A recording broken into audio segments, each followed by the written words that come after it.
Graça e paz. Boa noite a todos. Graça e paz da parte de Deus, nosso Pai, do nosso Senhor Jesus Cristo. A todos vocês que também nos acompanham pelo canal do YouTube. Que o seu lar seja repleto da bênção do Senhor. E de vocês que nos acompanham, possa estar cada dia mais prestigiando o canal, compartilhando, e também divulgando essa palavra. Que essa palavra possa superabundar em vossas vidas. Nós agradecemos a vocês que são assinantes do nosso canal e a todos que nos acompanham. Boa noite, queridos irmãos e visitantes. Que a graça de Deus vos sejam repletas. Nós estamos desenvolvendo e estudando o livro, a carta de Paulo aos Romanos. No ano de meados de 2024 até final do ano de 2025, durante 1 ano e 7 meses, nós estudamos o livro de Atos dos Apóstolos. Foram mais de quase 80 mensagens e Deus nos ajudou muito, através do Espírito Santo, compreendendo o livro de Atos. E assim, o Espírito Santo nos fez começarmos o ano de 2026 estudando a carta de Paulo aos Romanos. Essa carta foi escrita ainda nas viagens de Paulo. Ela foi escrita em Corinto, quando Paulo esteve por lá, nos anos 50, entre aproximadamente 48 a 54, e Paulo ele escreve aos irmãos de Roma, sem ter visitado Roma. Paulo escreve a esses amados irmãos. A carta de Paulo que ele escreve aos Romanos foi baseada em informações que ele teve de Áquila e Priscila quando vieram de Roma, e Paulo os encontrou em Corinto e passou a morar com eles 2 anos. Então Paulo, através desse casal precioso da Bíblia, ele teve diversas informações dos amados irmãos em Roma, e ele os saúda os irmãos em Roma através da carta. Então Paulo faz uma grande declaração, uma grande exposição dessa carta aos Romanos, logo no capítulo 1, os primeiros 16 versículos desse capítulo 1, dessa carta, Paulo ali faz uma grande declaração que vai nos permear todo o livro de Romanos. Então, como nós gostamos de fazer algumas analogias, é como você chegar no médico. Primeiramente o médico ele vê o seu diagnóstico através dos exames de raio-x ou um hemograma completo para detectar como que está a sua saúde e dar o diagnóstico.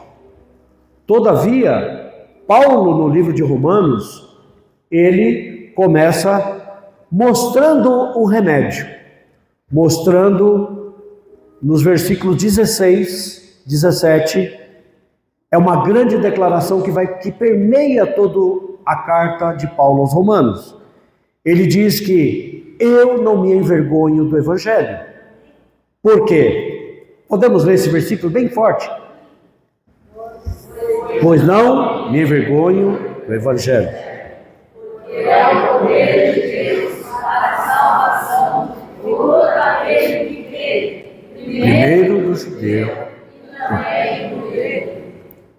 Então, Paulo ele mostra aqui que o Evangelho ele é o poder de Deus. E esse Evangelho que Paulo fala, ele é com respeito ao seu Filho Jesus Cristo. Então Paulo, ele mostra que o Evangelho é as boas novas de grande salvação. E esse Evangelho, ele é composto do poder de Deus e da justiça de Deus. Nosso Deus é um Deus justo, é um Deus longânimo, misericordioso, mas é um Deus justo. Então, esse poder de Deus, ele é para curar as feridas dos homens. ele também, esse poder de Deus nos livra, nos dá liberdade, nos dá livramento do cativeiro mal em nossas vidas, no cativeiro da humanidade. E esse poder do Evangelho também, ele liberta do controle do pecado. Obrigado, irmão. Então, Deus nos liberta da falta de sentido, do desespero e da culpa. O homem sem Deus, ele só encontra verdadeiramente o sentido da vida dele quando ele conhece o Evangelho, quando ele recebe a Jesus Cristo como seu Senhor, e ele volta a ter sentido, direção para a sua vida. E é isso que Paulo vai mostrar em todo o livro de Romanos, principalmente agora nos primeiros capítulos. Esse poder de Deus que está no Evangelho, ele nos liberta do controle do pecado, que é incontrolável. Porque aqui mesmo na carta de Paulo aos Romanos, no capítulo 5, versículo 12, Paulo ele nos mostra que o pecado entrou por um só homem, Adão. E pelo pecado veio a morte passou para todos os homens. Então em nosso corpo nós temos elementos lá do início, quando o homem pecou diante de Deus. Pergunto a você como pais, que tem filhos, você ensina o seu filho a mentir? Nenhum pai faz isso. Mas é a natureza do pecado que está nos nossos membros. Uma criança tão pequena, indefesa, ela já começa a mentir. Não é ela, mas é a força do pecado que está. Mas não é por causa dos pais, é por causa do DNA, um problema de DNA. Então Paulo ele fala que o Evangelho é o poder de Deus. E esse poder de Deus nos liberta do controle do pecado, nos liberta da falta de sentido e do desespero e da culpa. Também esse poder, ele tem uma justiça que estão disponível para nós, diz o apóstolo Paulo. Isso é pela fé, não é por obras. É pela fé. Então você precisa receber pela fé dentro de você esse Evangelho, esse Senhor que foi à cruz, morreu pelos nossos pecados, agradou a Deus. Quando você recebe pela fé Jesus Cristo como seu Senhor e Salvador, tudo muda. Tudo muda. Aquilo que você dava valor já não dá mais. Muda o sentido da sua vida. Há uma paz reinante dentro de você. Aleluia! E aqui, no versículo 18 desse capítulo 1, tem um cenário sombrio que se faz presente. Essa sessão, a partir do versículo 18 do capítulo 1, nós não vamos ter tempo, só estamos aqui recapitulando. A partir do versículo 18 do capítulo 1, tem um cenário sombrio que se faz presente. Essa sessão de Romanos, ela é uma análise mais extensa, cuidadosa e lógica da situação da humanidade já encontrada. Essa carta foi escrita nos primeiros anos do primeiro século.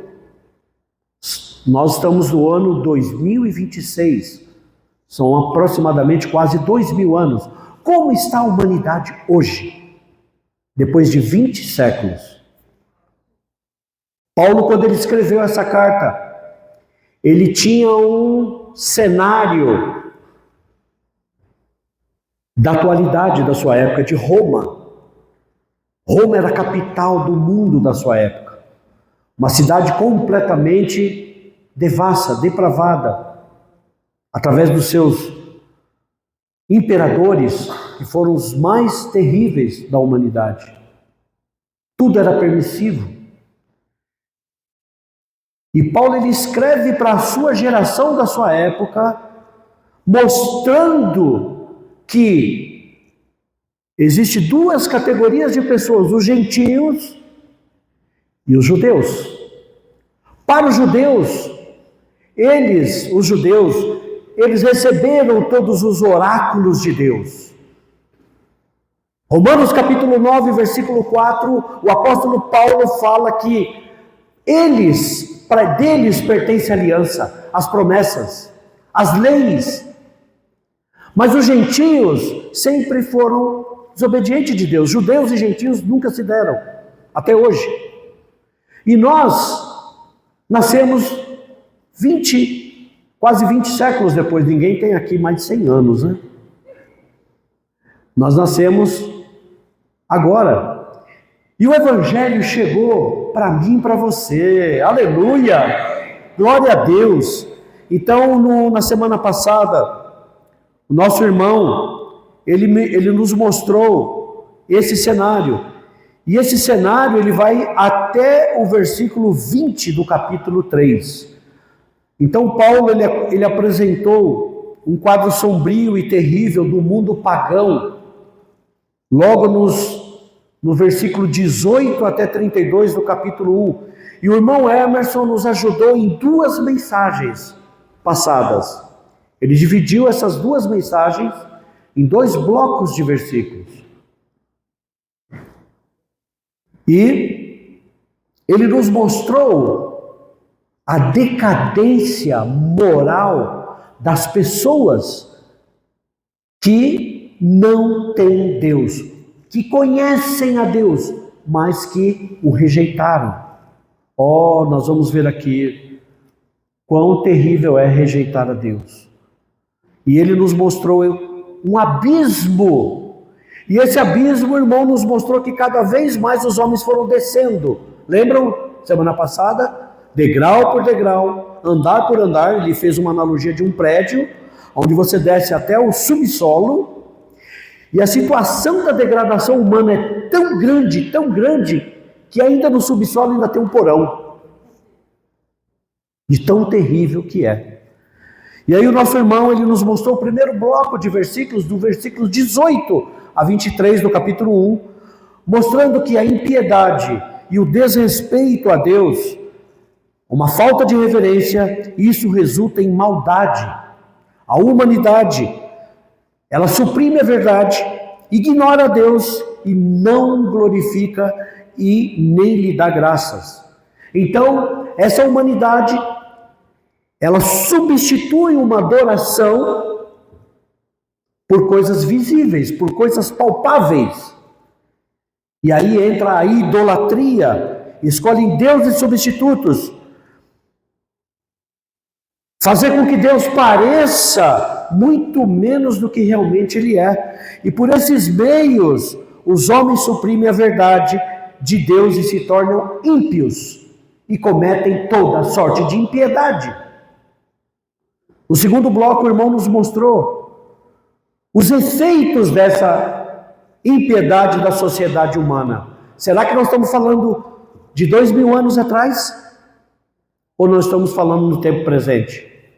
Também está no tempo presente. Até muito mais evoluída, muito mais multiplicada.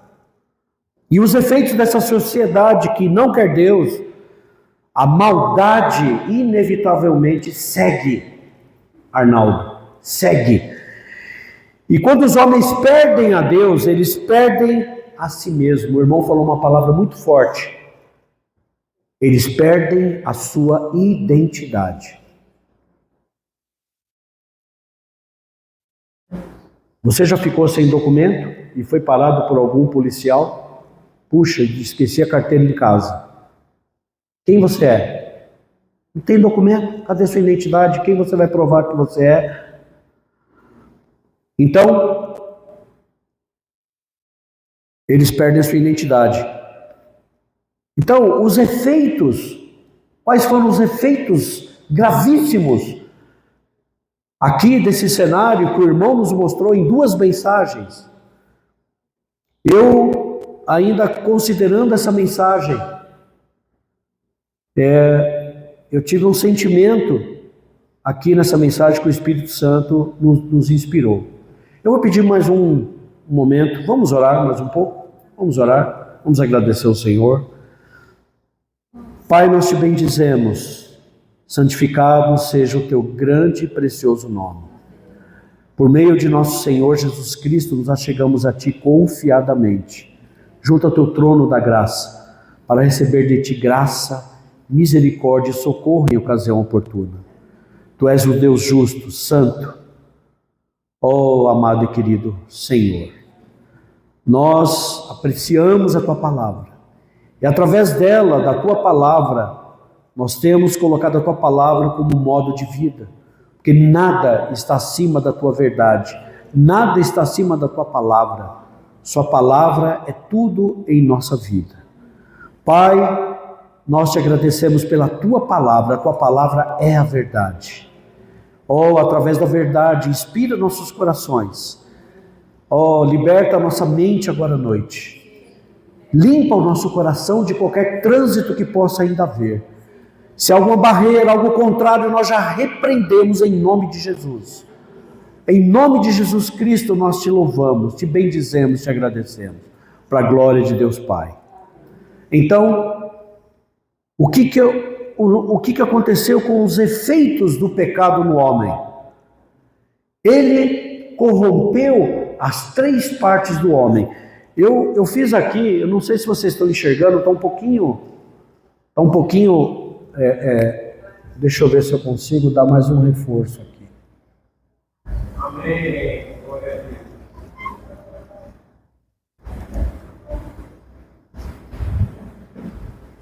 Eu não sou muito bom para fazer. Ok. 1 Tessalonicenses 5, versículo 23, o apóstolo Paulo, ele, enviando a carta aos Tessalonicenses, ele mostra que o seguinte: que o mesmo Deus da paz vos santifique em tudo. 2 pontos. A Bíblia, quando você for ler a Bíblia, 2 pontos ou 1 ponto faz muito sentido. E o vosso espírito,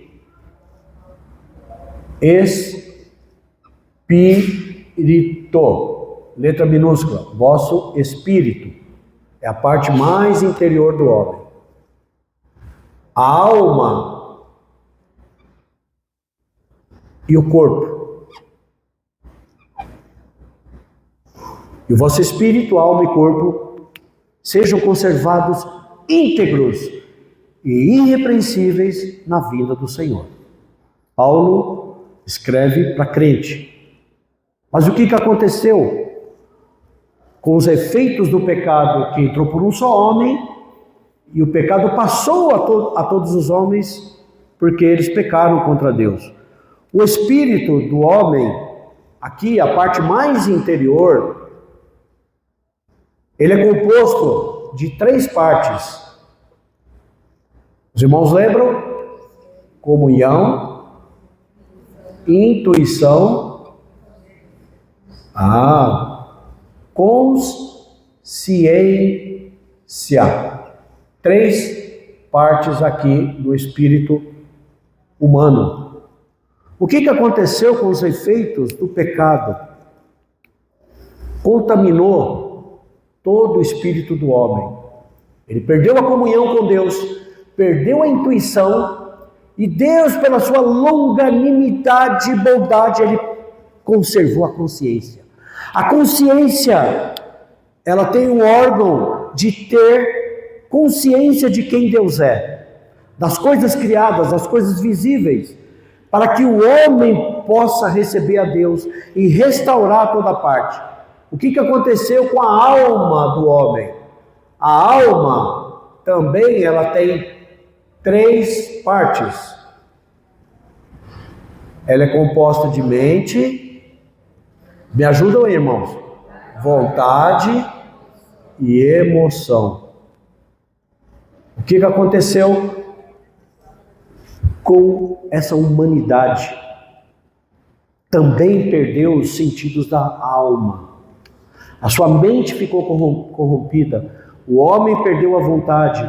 Isso danificou as emoções, os sentimentos. Hoje, restaurados pelo Senhor, nós temos a capacidade de amar, de sorrir, de alegrar. Isso, a consequência do pecado, estragou a alma do homem, e a mente no grego significa psique. Onde hoje tem os psicólogos, os psicanálise para estudar o problema da mente. Um dos maiores problemas da humanidade está aqui, na mente. As doenças do corpo, a maioria são por causa da mente. Problemas psicológicos afetam o corpo, até o corpo adoece. E o que aconteceu com o corpo do homem? Também foi corrompido, o corpo. Não vou falar aqui na aula de... o corpo também tem 3 partes, né? Cabeça, tronco e membros. Mas o corpo do homem também foi danificado. E o irmão, na semana passada, ele falou algo muito bom para a gente. Vejam, irmãos, a consciência, ela foi amortecida por causa do pecado.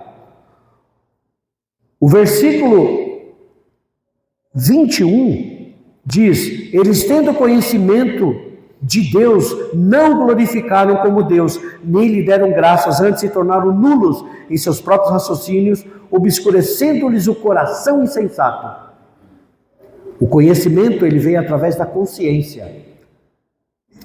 Esses homens perderam o sentimento, a consciência, e aí o coração ficou duro, porque também uma das partes do espírito é o coração. O coração fica endurecido. Outra coisa, o que o irmão nos falou semana passada, versículo 24 do capítulo 1. Por isso Deus entregou tais homens à imundícia pelas concupiscências de seu próprio coração, para desonrar o seu corpo. O corpo foi corrompido pela questão do pecado, e aqui houve uma desonra através do corpo corrompido. Consciência de não conhecer a Deus. O corpo foi entregue a toda sorte de imundícias, não vamos falar aqui. Versículo 28, o irmão nos mostrou também. Afetou a parte do homem. Versículo 28, ele diz assim, onde que está aqui? 28. E por haverem desprezado o conhecimento de Deus, o próprio Deus os entregou a uma disposição mental. A mente do homem também foi reprovável. Aqui é uma questão da psique, da alma do homem. A mente é a parte líder da alma, onde vem todos os pensamentos. E isso o irmão nos mostrou a semana passada. Então,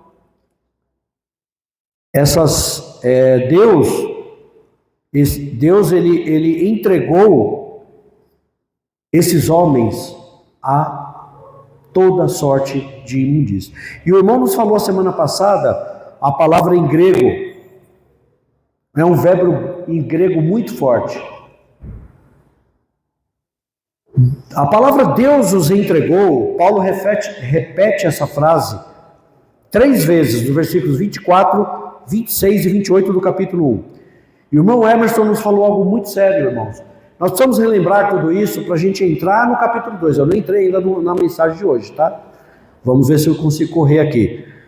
Então ele nos falou do verbo grego, onde tem a palavra Deus os entregou. Significa que entregar alguém ao poder e autoridade de outro. Não é fácil isso. Uma pessoa que não é governada por Deus, Deus deixa o homem fazer o que ele quer. Ah, você quer isso? Tá bom, Deus os entregou. E passa o poder para outro. Eu não vou mensurar quem é esse outro. Isso é essa decadência do capítulo 1, que nós vimos. Tudo isso daqui, irmãos. E aí, o irmão nos mostrou os resultados de tudo isso, são aqueles 21 pecados cometidos ali. Porque aí a ladeira vai descendo, né? Não tem mais jeito. É um carro desenfreado, como o irmão nos mostrou. A humanidade está com o pé no acelerador e Deus está no pé no freio. E ele vai acelerando.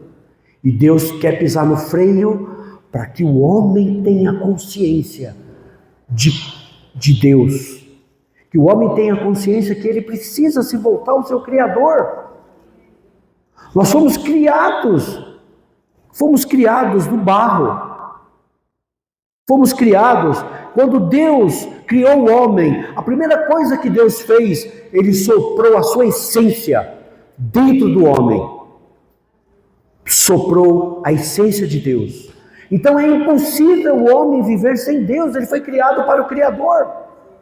Quando o homem vive sem Deus, ele cai em toda essa sorte de concupiscências, mostrada no capítulo 1, é o que nós vemos hoje.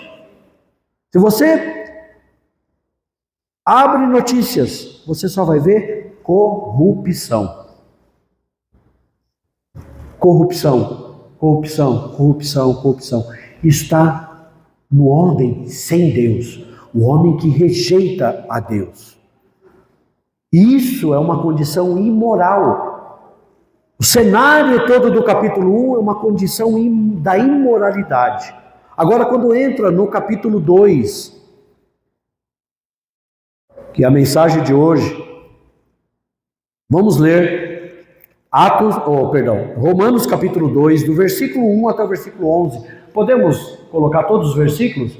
Vocês me ajudam a ler os versículos? Podemos fazer assim: as irmãs leem o versículo 1 do capítulo 2 e os irmãos assim sucessivamente, tá bom? Portanto, é-se desculpável, ó homem, quando julgas quem quer que seja, porque não julgas o outro, a ti mesmo te condenas, pois praticas as próprias coisas que condenas. Bem sabemos que o juízo de Deus é segundo a verdade contra os que praticam tais coisas. Tu, ó homem, que condenas os que praticam tais coisas e fazem as mesmas, pensas que te agrada o juízo de Deus? Ou desprezas a riqueza da sua vontade, E tolerância e longanimidade, ignorando que a bondade de Deus é que te conduz ao arrependimento?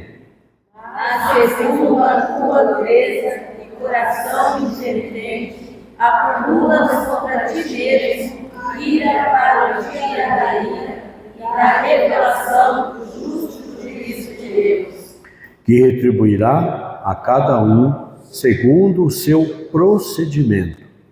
a vida eterna nós nos perseverando em fazer bem, procuram glória, honra e incorruptibilidade.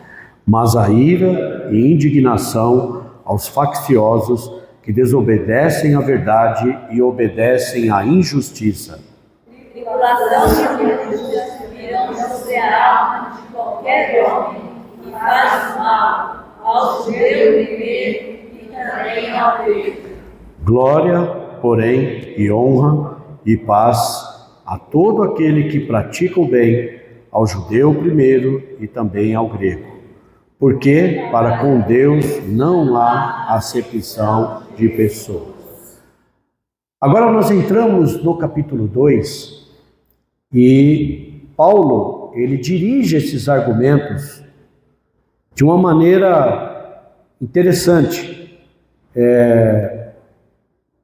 Ele começa Era muito comum naquela época os filósofos escreverem com uma pessoa imaginária ou o interlocutor não visível. Paulo, então, ele escreve identificando, sem dúvida, em muitos aspectos, ele está escrevendo para os judeus. Mas só vai aparecer a palavra judeu no versículo 17. Isso, no versículo 17. Então aqui, versículo 1, portanto, és indesculpável. Portanto, és indesculpável. Os homens não têm desculpa de não conhecerem a Deus. Vindo para cá, vocês, não sei se alguém percebeu o arco-íris hoje? Quem percebeu o arco-íris? Levanta a mão. Puxa. Nós percebemos um arco-íris, não percebemos? Hã? Dois arco-íris. Minha esposa veio tirando foto. Todas as coisas que mostram Deus estão na criação. Todas as coisas. O arco-íris é uma aliança que Deus fez com Noé, naquela geração pervertida e corrupta, que sobrou apenas uma família. Deus destruiu aquela geração com água. E Deus colocou um arco. Aquela aliança Deus fez conosco, com os gentios. Ele disse que jamais destruiria a terra com água. E ele fez uma aliança. Deus é um Deus de aliança. Deus é um Deus de promessa. Nós cantamos hinos, né? E esse arco-íris é tão lindo que a sociedade deturpa o arco-íris. Não quero entrar nesse ponto. Mas o Senhor, descrito em Apocalipse, ele virá com o arco, ele virá com o arco-íris. Ele virá com o arco-íris. Isso é uma promessa de Deus que ele fez com as nações. Então as nações vão ter que lembrar desse pacto.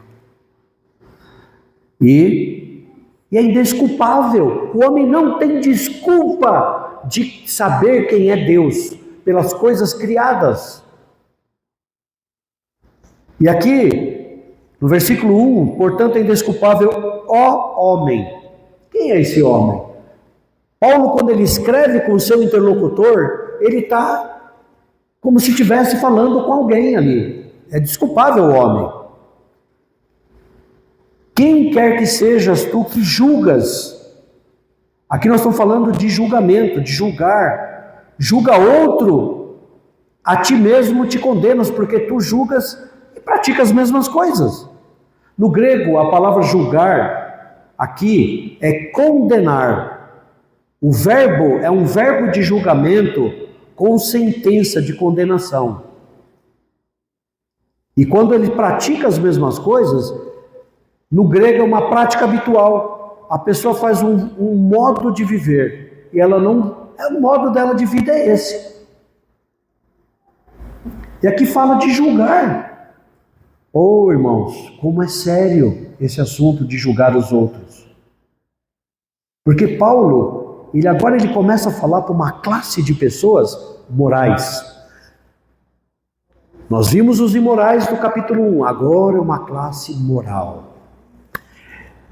E quando ele se remete aos judeus, os judeus, eles têm as alianças, têm a promessa, têm as leis, e o judeu se julga melhor que os gentios. Então, por ser melhor, ele se coloca numa posição que a ira de Deus não vai me alcançar, eu estou bem. Certa feita, o próprio Senhor Jesus viu a oração de um fariseu e de um publicano. E ele fez uma analogia das duas orações. O fariseu batia no peito. Eu dou o dízimo, eu faço isso, eu faço aquilo. Não sou como esse publicano. Quantas pessoas hoje, no nosso círculo de relacionamento, talvez no seu ambiente de trabalho, nós falamos hoje que é difícil conviver com pessoas tóxicas, né? Está usando muito essa palavra. Mas tem muitas pessoas que julgam os outros, mas praticam as mesmas coisas. Que hipocrisia é essa? Paulo está falando para uma categoria de pessoas morais. Eu faço bem, eu ajudo uma velhinha a atravessar a rua, tal, mas essa questão de igrejas, questão de Jesus, está muito bem, eu estou tranquilo. Nós vamos ver aqui. Paulo está falando para essa categoria dos moralistas. Então, agora ele se dirige, esse argumento todo do capítulo 2, a judeu típico da sua época, sem falar diretamente o nome de judeu, porque ele vai falar só no versículo 17, mas é para o judeu. E ele emprega uma forma literária, como eu falei, com o interlocutor imaginário. Agora aqui, Paulo está apontando enfaticamente ao judeu que ele é tão pecador quanto o gentio, e que ao condenar o gentio, ele está condenando a si mesmo. Então Paulo agora ele começa a mostrar os princípios de julgamento. Princípios de julgamento não são princípios da justificação. A justificação é pela fé. Agora tem os princípios de julgamento que Deus observa em todos, não só no judeu. Ele é o primeiro da lista, né? Primeiro do judeu, ele é o primeiro da lista, e depois do grego. Naquela época, a civilização era composta de judeu e de grego. O judeu, são aqui o povo de Deus, escolhido por Deus. E os gentios categorizavam os gregos. Então a palavra vem sempre para aquele que está na fila primeira, primeiro do judeu, depois do grego. Então, Paulo, aqui, nessa seção de Romanos, do versículo 1 até o versículo 16, mostra que o julgamento de Deus é justo. E Deus tem um padrão. Toda pessoa moral ou religiosa, incluindo o judeu daquela época, ou de hoje, que tem a lei ou que tinha a lei, é tão culpada quanto o pagão, quanto o gentio, que não tinha lei. O judeu está debaixo da mesma penalidade, da mesma ira de Deus, porque ele é culpado das mesmas transgressões especificadas no capítulo anterior. No capítulo anterior do capítulo 1, no versículo 18, mostra que a ira de Deus ela vem do céu. Exemplos claros do que aconteceu com a ira de Deus no Antigo Testamento. A destruição da civilização na época de Noé. Os homens eram ímpios. A destruição, lá no capítulo 11, quando o homem quis tornar o nome dele célebre, e ele construiu uma torre que chegasse até o mais elevado céu, Deus desceu, mostrou a sua ira e fez confundir a língua dos homens. Gênesis capítulo 11. Mais tarde, Sodoma e Gomorra. Deus, com a sua ira revelada do céu, aniquilou aquelas duas cidades. E hoje, Deus está aguardando com uma longanimidade e paciência que todos os homens se arrependam. O apóstolo Paulo fala isso, que todos os homens se arrependam e chegam ao pleno conhecimento da verdade. No Evangelho de João diz, e conhecereis a verdade, e a verdade vos libertará. Nós precisamos conhecer a verdade. Então, essa sessão até o versículo 16 mostra isso. Versículo 2. Bem sabemos que o juízo de Deus é segundo a verdade contra os que praticam tais coisas. No capítulo anterior nós vimos que as provas do julgamento de Deus estão chegando. Deus não seria um Deus verdadeiro se não ferisse um transgressor. Tem uma transgressão, nós vemos hoje nas leis humanas. Um transgressor faz uma transgressão, ele é preso, ele vai responder o seu processo e vai ter uma sentença. E na sua sentença, nas leis humanas, vai julgar o que vai ser feito. Aqui no Brasil não existe pena de morte, em outros países existe pena de morte. E nosso Deus não é um Deus, é um Deus de toda misericórdia. Eu vou ler um ponto aqui, de um teólogo no século XIX, Murray. Ele diz o seguinte: ao julgarmos outra pessoa, apontamos um padrão fora de nós. Cada um de nós temos um padrão, não temos? E muitas vezes a gente quer apontar um padrão fora de nós. Esse padrão condena a todos, não apenas o pecador óbvio, visto que você conhece a justiça de Deus, evidenciada pelo fato de que você está julgando os outros, você não tem desculpa, porque no próprio ato de julgar, você se condenou. Jesus ele se dirigiu ao povo judeu da sua época, e os judeus da sua época de Jesus eram compostos pelos fariseus, pelos seduceus, pelos herodianos, era a classe clériga. Aí ele disse o seguinte: não julguem para não serem julgados. O próprio Senhor Jesus disse essas palavras. Pois da mesma forma que vocês julgarem, vocês serão julgados. E a medida com que vocês medirem também será usada para medir vocês. Por que você repara no cisco que está no olho do seu irmão? Lógico, todos ali eram fariseus, então eles chamavam de irmãos. Mas essas palavras de Jesus servem para nós hoje, para a igreja. Muitas vezes nós olhamos para o cisco que está no olho do irmão e julgamos. Mas Jesus fala: você tem uma trave. Quer dizer, 10 vezes maior. Tira a trave que está... deixe-me tirar o cisco do seu olho quando há uma trave no seu próprio olho. E o Senhor chama de hipócrita.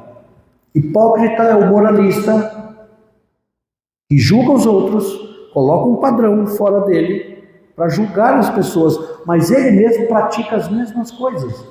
Ora, que hipocrisia! Versículo 3, vamos ver o versículo 3? Colocou? Tu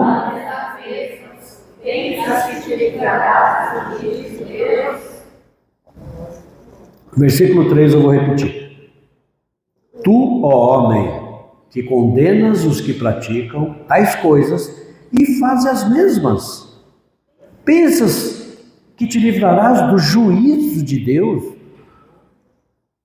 O ponto aqui fica claro. O moralista é tão culpado quanto o pecador óbvio.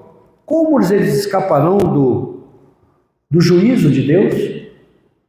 A palavra grega, escapar do julgamento de Deus, é escapar de um veredito, de um juízo inevitável. Hoje, Deus é longânimo.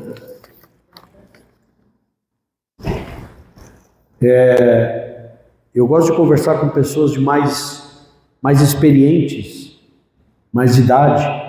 E uma vez conversando com um ancião, um senhor crente, eu falei assim, perguntei para ele: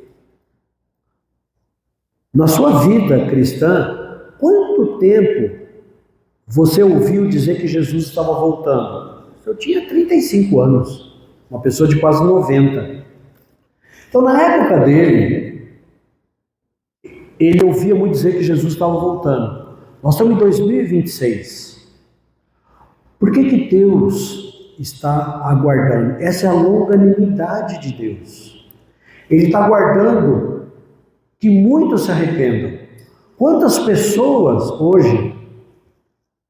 Eu convivi com um senhor, uma empresa que eu trabalhei, ele tinha na época 75 anos.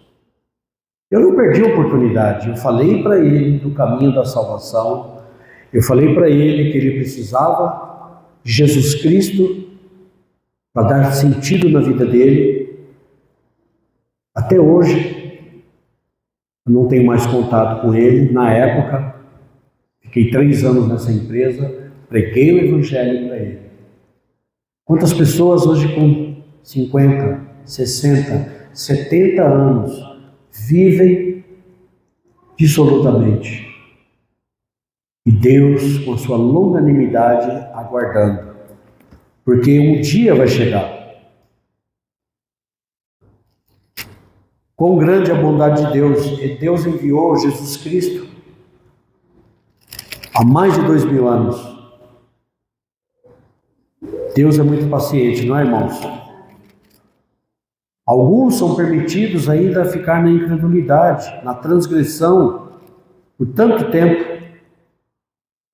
2 Pedro, capítulo 3, versículo 9, fala, tem um versículo muito rico. 2 Pedro, capítulo 3, versículo 9. Não retarda o Senhor a sua promessa, como alguns a julgam demorada. Pelo contrário, ele é o quê? Longânimo. Sabe o que é a definição de longânimo? Você conhece alguém que tem uma paciência? Todos nós conhecemos alguém que tem uma paciência, não é verdade? Uma paciência. Mas, muitas vezes, tem hora que essa pessoa, ela fala, perdi a paciência. Você fala, meu Deus, eu conheço ele que tem tanta paciência, Ingrid, e ele perdeu a paciência, então ele não tem mais. Longanimidade quer dizer uma paciência prolongada, que Deus não perde. Deus tem uma longanimidade, uma paciência prolongada. E aqui, o apóstolo Pedro, ele fala que não retarda o Senhor a sua promessa, como alguns a julgam demorada, pelo contrário, ele é longânimo para convosco, não querendo que nenhum pereça, que nenhum morra, mas senão que todos cheguem ao arrependimento. Aleluia. Então, o versículo 5, continuando, de Romanos 2, ele diz, mas segundo a tua dureza e coração impenitente, acumulas contra ti mesmo ira para o dia da ira e da revelação do justo juízo de Deus. São dadas duas grandes visões deste grande dia, uma aqui e outra no versículo 16. Nós vivemos, como eu falei, num curso de grande misericórdia, muita misericórdia, mas um dia de indignação de Deus vai chegar. Então Deus tem usado de muita paciência para suportar um mundo tão mal que matou seu Filho, Jesus Cristo. E esse dia vai chegar. São dois grandes dias que vai chegar, onde Deus, por meio do seu Filho, Jesus Cristo, que hoje é o nosso justo advogado diante do Pai. Mas o advogado que advoga a minha causa e a tua causa diante do Pai. Ou se você não tem esse advogado hoje, essa noite, receba esse advogado Jesus Cristo como seu Senhor, para ele te advogar diante do Pai. Ele é o nosso intercessor, mas naquele dia ele será o juiz. O advogado, que é hoje, lá nos céus, diante do Pai, à destra do trono da majestade das alturas, ele é o nosso intercessor, ele é o nosso advogado, como João fala, mas temos um advogado diante do Pai, Jesus Cristo, justo. Mas aquele dia, e qual dia é esse? Esse dia vai ser em 2 Coríntios, capítulo 5, versículo 10. O apóstolo Paulo ele escreve, porque importa que todos nós comparecemos perante o tribunal de Cristo, para cada um, não é todos, aí é cada um, é singular, cada um. Aqui essa palavra é para crente, é para cristão. Cada um de nós vamos comparecer perante o tribunal de Cristo para receber, segundo o bem ou o mal que tiver feito por meio do corpo. Perdão. Então, o julgamento de Cristo naquele dia é um julgamento de disciplina ou de recompensa para o crente. Vamos virar a página dos homens maus, daquele povo gentílico, da nação hoje que não tem Deus, mas voltado para nós crentes. Quantos cristãos nos dias de hoje têm um procedimento ou têm um viver pior do que um incrédulo que não recebeu a Deus? O Senhor tem um dia que Ele vai julgar todas essas coisas. E Ele vai olhar por meio do corpo o que fizemos. E esse dia já está determinado. O Senhor Jesus Cristo vai manifestar a sua justiça a cada um, segundo as suas obras, segundo o seu procedimento. Eu não estou falando que a salvação é por obras. A salvação e a justificação é pela fé. Mas agora tem um modo de viver. Como é que eu e você estamos vivendo como crentes? Eu tenho feito bem? Não estou incentivando agora, irmãos, daqui para amanhã todo mundo fazer o bem. Não, fazer o bem é um modo de viver. Modo de tratar as pessoas, modo como você trata o seu cônjuge, modo como você trata os seus filhos, seus netos, como você se relaciona com as pessoas da tua empresa, o seu viver social. Você tem agido com misericórdia, com bondade? A irmã Neuza colocou um versículo no grupo Comunhão que fala muito de recompensa, de fazer o bem. Depois nós vamos ler esse versículo. Então, ele já colocou esse dia. E Deus está dando oportunidade para que os homens creiam e se arrependam. Agora é o dia do homem. A ele é permitido fazer o que ele quer. Não é verdade? Permitido fazer o que ele quer. Tem homens que não tem restrição nenhuma. Deus mostrará que não foi indiferente quando os homens aqui pecaram. O dia vindouro revelará Deus como recompensador do bem ou do mal. E a recompensa é segundo as obras.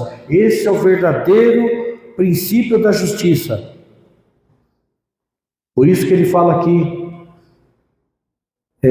nós lemos o versículo 5, né?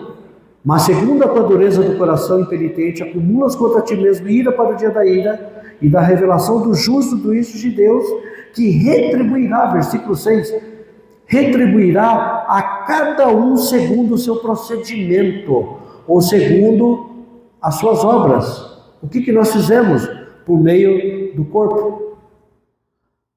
Como nós falamos aqui, o versículo de 2 Coríntios, capítulo 5, versículo 10, o Senhor naquele dia, Ele vai recompensar ou vai disciplinar através do que você fez ainda hoje em vida na terra por meio do corpo.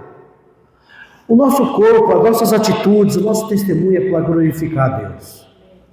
Irmãos, eu não me canso de falar isso. Há mais de 3 décadas, ou sei lá, quase 4 décadas atrás, não sou tão velho assim, tá?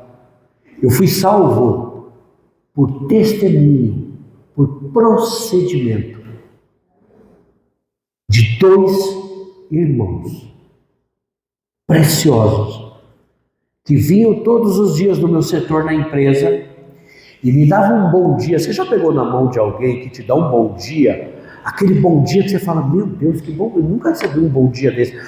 Bom dia, como está tua esposa, teus filhos? A pessoa te perguntar, quase não tem relacionamento com você. E aí quando te convida para estar no meio do círculo social deles, e você vê o procedimento, cônjuge, esposa, marido, os filhos, o tratamento, você fala, eu quero essa vida. Não que a minha vida na época não era uma vida ruim, mas eu era uma pessoa moral. Achava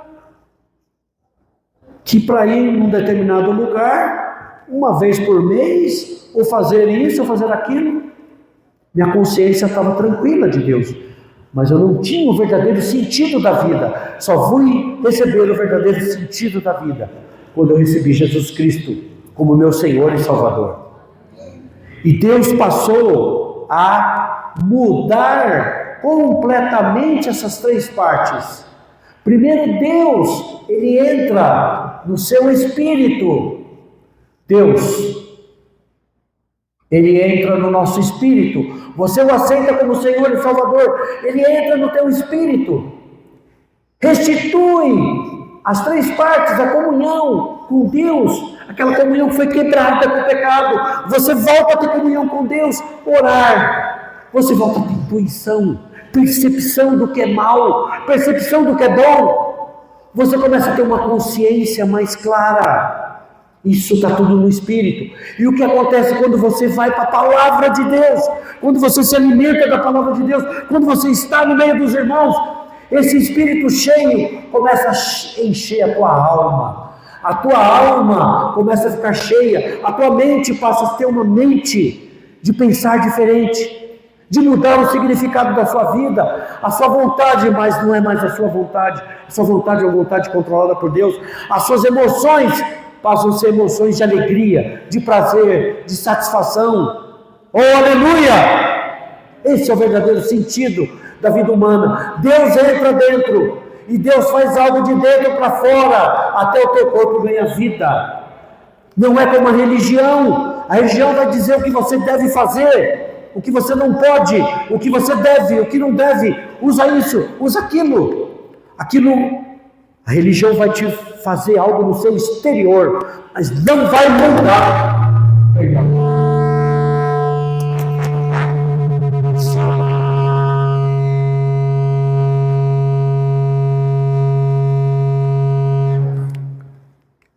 Aleluia. Deus, quando entra dentro do homem, ele faz algo maravilhoso. Ele quer se expandir para as 3 partes do homem. Até o corpo ganha vida. Puxa vida, como isso é gratificante. Deus, ele quer trabalhar em você de dentro para fora. Deus, ele quer te mudar a sua maneira de pensar. Deus quer te mudar a sua maneira de viver. Oh, Senhor. Com isso é maravilhoso, irmãos. Por isso o homem é indesculpável. Eu e você temos esse tesouro que Paulo escreve a Timóteo, é um verdadeiro tesouro em vasos de barros que somos nós. Deus habitar dentro do homem. Deus sempre quis habitar dentro do homem. Desde o princípio, quando Deus soprou o Espírito dele dentro do homem, naquele boneco. E o homem perdeu todas as faculdades para Deus. Agora, através de Jesus Cristo, eu e você, pela fé, recebemos Ele como Senhor e Salvador dentro do nosso espírito. E Deus expande para todo o nosso ser. E Ele vai ganhando a nossa emoção, vai ganhando a nossa vontade, vai ganhando a nossa mente. Aleluia! Eu me perdi aqui, me perdoe. Ah, Senhor, aleluia. Versículo 6, eu creio. Vamos ler o versículo 6 e 7. Eu acho que eu até baguncei o microfone. Aleluia, versículo 7. Aqui, do versículo 7 até o versículo, vou correr aqui, irmãos, versículo 7, 8, 9 e 10, tem um contraste. Tem um verdadeiro contraste. Aqui mostra vida, versículo 7, vamos ver o versículo? Vida eterna aos que, perseverando em fazer o bem, procuram glória, honra e incorruptibilidade. Agora aqui a palavra é para crente. Então Paulo, ele começa a conversar no capítulo 2 com seus interlocutores, o judeu, e agora a palavra aqui é para crente, irmão. Na Bíblia amplificada, na versão mais próxima do grego, por que os irmãos, ninguém aqui está encorajando você a estudar o grego, tá? Mas quem ministra a mensagem, é muito bom estudar a versão que está mais próxima do texto da época. O Antigo Testamento foi escrito em hebraico, o Novo Testamento foi escrito em grego. E o grego tem muitas palavras diferentes da nossa realidade. Por exemplo, a palavra alma no grego chama-se psique. A palavra vida no grego tem 3 significados. Então você precisa compreender na Bíblia onde que está o significado da palavra. Então aqui eu vou ler esse versículo. A vida eterna aos que perseverando em fazer o bem, procuram glória, honra e incorruptibilidade. Na versão mais próxima do grego diz assim: aqueles que com perseverança paciente em fazer o bem, originada da piedade, buscam glória e honra invisíveis, mas certas, e a bem-aventurança eterna da imortalidade, ele dará a vida eterna. Olha como muda. Muda ou não muda? Então, aquele que com perseverança paciente em fazer o bem, originada da piedade. Piedade é manifestar Deus na carne. Esse é o procedimento. O apóstolo Paulo, no 2 Timóteo capítulo 3, versículo 16, ele mostra que evidentemente grande é o mistério da piedade. Ele fala de Jesus Cristo, que tendo se manifestado em carne, foi contemplado por anjos, justificado em espírito, visto, crido no mundo e recebido na glória. Jesus Cristo, como Filho de Deus, como homem, ele mostrou ser o verdadeiro Deus. Por que o crente, nas suas ações, no seu procedimento, ele não pode mostrar Deus? É tão simples, é através dessa vida. Não vou bater agora para o microfone não travar. Através dessa vida que está dentro, vai se expandindo para o seu ser. Lembra que eu falei? Eu fui salvo por causa de testemunho, por causa de ações. Embora falaram a palavra de Deus para mim, mas eu falei, puxa vida, naquela época, Vinícius, eu vi o testemunho de 2 servos de Deus. Eu falei, eu quero essa vida para mim e para o meu filho. Na época eu tinha só um filho, né? Que é o Alisson. E graças a Deus, estamos aqui até hoje e vamos perseverar. Por isso é uma questão de perseverança. Tudo que você faz tem que ter perseverança, é ou não é? Quem começou o regime aqui? Quem começou a dieta? Eu vou levantar as 2 mãos. Aí. Perseverança. É ou não é? Quem começou a academia? Hoje eu não vou para academia. Perseverança. E assim, nossa vida é pautada de perseverança, de foco, de meta. Aí eu estou entrando na parte comercial, né? Eu sou da área comercial, a gente sempre coloca esse foco de meta. A mesma coisa para o cristão. O cristão precisa ter perseverança. O escritor de Hebreus, no capítulo 10, versículos 35 e 36, ele fala para aqueles que daquela época se tornaram cristãos, eram judeus que se tornaram cristãos. Ele fala assim, com efeito, tendes necessidade de perseverança. Hebreus capítulo 10, versículo 35 e 36. Pois tendo, vamos ler o versículo, acho que vale a pena. Hebreus 10, colocaram aí? Hebreus 10, versículos 35 e 36. Ele fala, não abandoneis, portanto, a vossa confiança. Ela tem grande galardão, grande prêmio, grande recompensa. Com efeito, é o resultado, ou seja, a meta. Tendes necessidade de perseverança para que, havendo feito a vontade de Deus, alcanceis a promessa.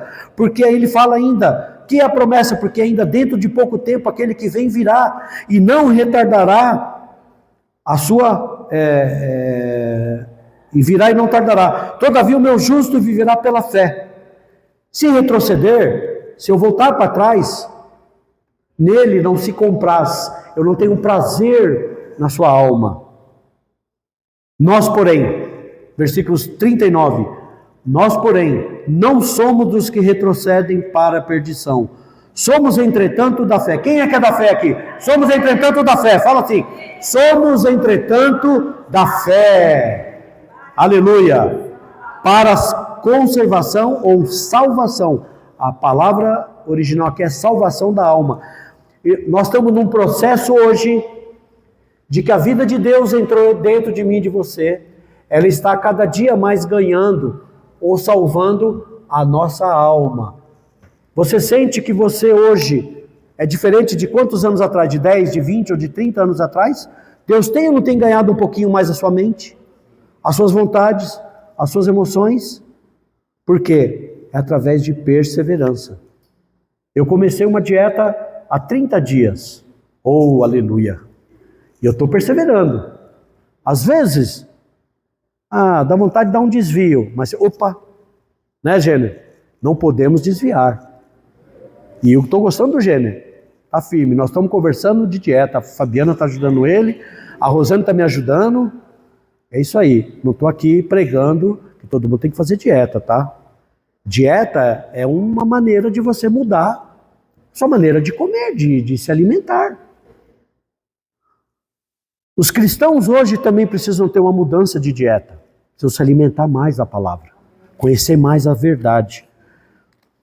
Eu acho que eu vou parar, irmãos, eu não consegui terminar a mensagem. Tem mais alguns minutinhos?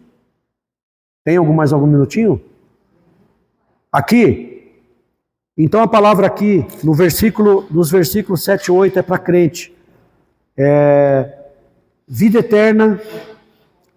Aí ele faz um contraste no versículo 8. Mas ira e indignação aos facciosos, que desobedecem à verdade e obedecem à injustiça. Tribulação e angústia virão sobre a alma de qualquer homem que faz o mal. O primeiro da fila é o judeu, depois do grego. E aqui de novo o outro contraste. Ele faz um contraste e agora o segundo contraste. Mas glória, porém, honra e paz a todo aquele que pratica o bem, ao judeu primeiro e também ao grego. Por quê? Porque com Deus não há acepção de pessoas. Deus não tem acepção de pessoas, né? Deus não faz acepção por causa de linhagem, de sexo, raça, posição, riqueza, influência, popularidade, aparência. Deus não faz acepção. Deus não faz acepção. Todos esses critérios são externos. Deus olha para o coração. Quando Deus mandou o profeta na casa de Davi, Davi tinha vários irmãos. Deus olhou para o coração. Deus foi lá e mandou chamar Davi. Então, isso está em 1 Samuel capítulo 16, versículo 7. Então, o apóstolo Pedro, em Atos capítulo 10, versículo 34, ele fala assim: agora entendo perfeitamente que Deus não faz acepção de pessoas.